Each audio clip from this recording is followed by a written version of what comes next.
Hi everyone, I'm Susan, here for our next Tuesday Shelf Talk. Today I'll be talking about The Testaments by Margaret Atwood. We hold this book in physical print, audiobook on CD, and also e-audiobook on Belinda Borrowbox.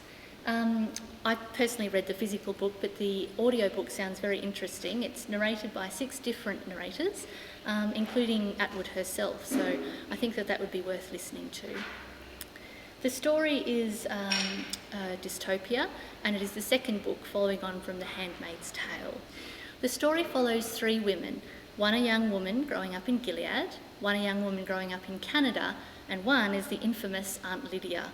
The story is set around 15 years after The Handmaid's Tale, and the point of the story is to understand what led to the regime's downfall.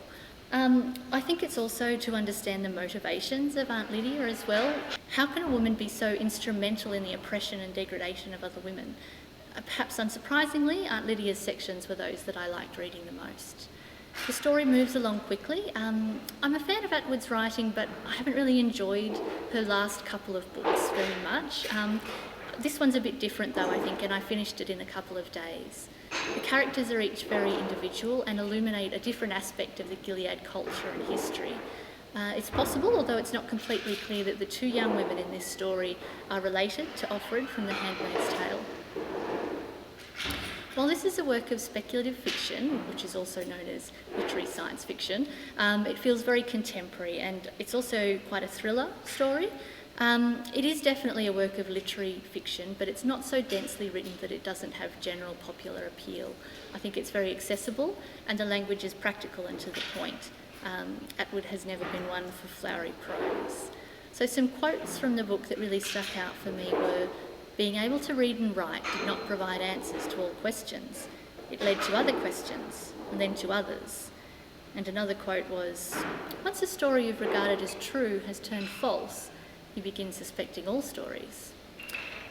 I think if you're expecting that this story will be as impactful as the original, you'll be disappointed. However, it is an enjoyable story, perhaps a little more hopeful than its antecedent, and it's a joint winner of this year's Booker Prize, so it's definitely well worth your time.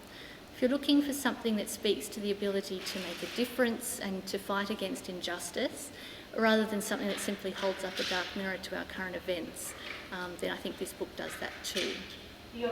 So if you enjoy Margaret Atwood's writing or any of the current crop of feminist dystopia that's out there, then you'll probably enjoy this. Similarly, if you've enjoyed the television adaptation of The Handmaid's Tale, then you'll likely enjoy this too.